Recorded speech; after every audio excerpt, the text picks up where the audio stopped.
Praise lord. ఈరోజు దేవుని వాగ్దానం 23వ కీర్తన 5వ వచనం. నా శత్రువుల ఎదుట నీవు నాకు భోజనము సిద్ధపరచుదువు, నూనెతో నా తల అంటియున్నావు, నా గిన్నె నిండి పొర్లుచున్నది. కీర్తనాకారుడైన దావీదు తన జీవితంలో దేవుడు కాపరిగా ఉన్నప్పుడు కలిగే ఆశీర్వాదాల గురించి ఈ కీర్తనలో రాయడం జరిగింది. దావీదు ఒక గొర్రెల కాపరిని ఆధారంగా గనక గొర్రెలు చేసుకుంటే ఆ గొర్రెల యొక్క జీవితంలో కలిగే క్షేమము గురించి దావీదుకు తెలుసు. అందుకే దేవుణ్ణి తన కాపరిగా చేసుకున్నాడు. అంటున్నాడు, నా శత్రువుల ఎదుట నువ్వు నాకు భోజనం సిద్ధపరచుదువు, నూనెతో నా తల అంటి ఉన్నావు, నా గిన్నె నిండి పొర్లుచున్నది. నిండి పొర్లే అనుభవం మనలోనికి రావాలంటే దేవుణ్ణి మనం ఆధారంగా చేసుకోవాలి.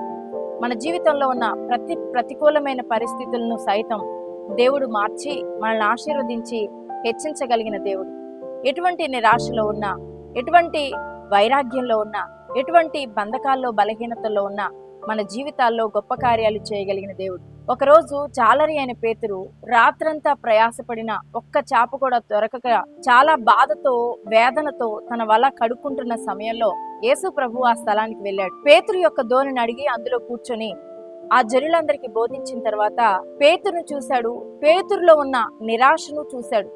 రాత్రంతా ప్రయాసపడినప్పటికీ కూడా అతడేమీ పొందలేని స్థితిని చూసినప్పుడు పేతురు యొక్క జీవితంలో దేవుడు అద్భుతమైన గొప్ప కార్యాన్ని జరిగించాడు. నీ ధోనిను లోతునకు నడిపించమని చెప్పిన యేసయ్య మాటకు విధేయత చూపించి తన జీవితంలో ఎప్పుడూ చూడనంత గొప్ప ఆశీర్వాదాన్ని, వలలు పిగిలిపోవునంత విస్తారమైన చేపలను తను చూడగలిగాడు. విస్మయం పొందాడు. నిజమే, ఈ రాత్రంతా కూడా నేను ప్రయాసపడిన ఒక్క చేప కూడా పడలేదని బాధపడుతున్న పేతురు యొక్క జీవితంలో యేసయ్య ఇచ్చిన సమృద్ధిని చూడండి, యేసయ్య ఇచ్చిన ఆశీర్వాదాన్ని చూడండి. ఎందుకంటే తన ధోనిలో యేసయ్యకు చోటిచ్చాడు గనక ఉన్నతమైన నడిపింపును పొందగలిగాడు. నీ ధోనిను లోతుకు నడిపించమని చెప్పాడు. అందుకే అంత విస్తారమైన చేపలు పేతురు పొందగలిగాడు. కాబట్టి ప్రియమైన దేవుని బిడ్డ, ఈరోజు నీ జీవితంలో ఏ నిరాశలో ఉన్నావు, ఏమీ పొందలేని స్థితిలో చాలా ప్రయాసపడుతున్నావు, చాలా కష్టపడుతున్నావు, చాలా రకాలైన ప్రయత్నాలు చేస్తున్నావు, కానీ నీ జీవితంలో ఏది పొందాలనుకుంటున్నావో అది పొందలేని స్థితిలో నీవు ఉన్నావు.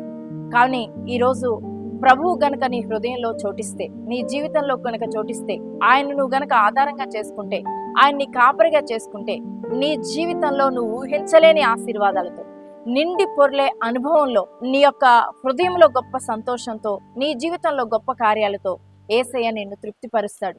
కాబట్టి ఈరోజు ఏ విషయాలను బట్టి నువ్వు కృంగిపోయి ఉన్నావు?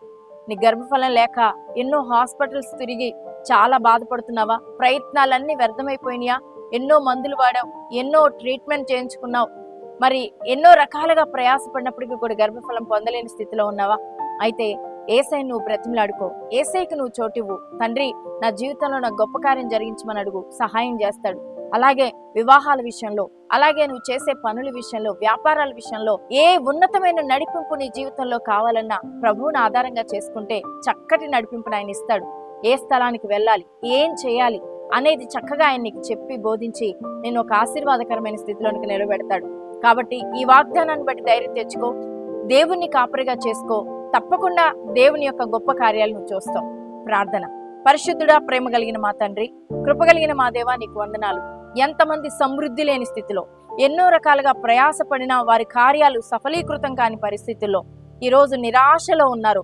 వారందరి జీవితాల్లో గిన్నె నిండి పొర్లే అనుభవంలోనికి నడిపించమని ప్రార్థన చేస్తున్నాను. శత్రువుల ఎదుట భోజనం సిద్ధపరుస్తానన్నావు ప్రభువా. నా తండ్రి, వారు ఎంతమంది ముందు తలదించుకున్న పరిస్థితుల్లో ఉన్నారు, వారిని తల ఎత్తుకుని వారుగా దీవించి ఆశీర్వదించమని ప్రార్థన చేస్తూ, వారు చేస్తున్న ప్రతి పనిలో మీ దీవెన, మీ ఆశీర్వాదం, కుటుంబంలో శాంతి, నెమ్మది, సమాధానం, రక్షణ, బిడ్డల్లో నీ ఉన్నతమైన కృప, ఆశీర్వాదం, మంచి భవిష్యత్తు మీరు అనుగ్రహించండి. ఉద్యోగాలు లేని వారికి ఉద్యోగాలు దయచేయండి నాయన. వివాహాలు కావాల్సిన బిడ్డలు వివాహాల విషయంలో సహాయం చేయండి. గర్భఫలాలు లేని వారికి గర్భఫలాలు దయచేయండి నాయన.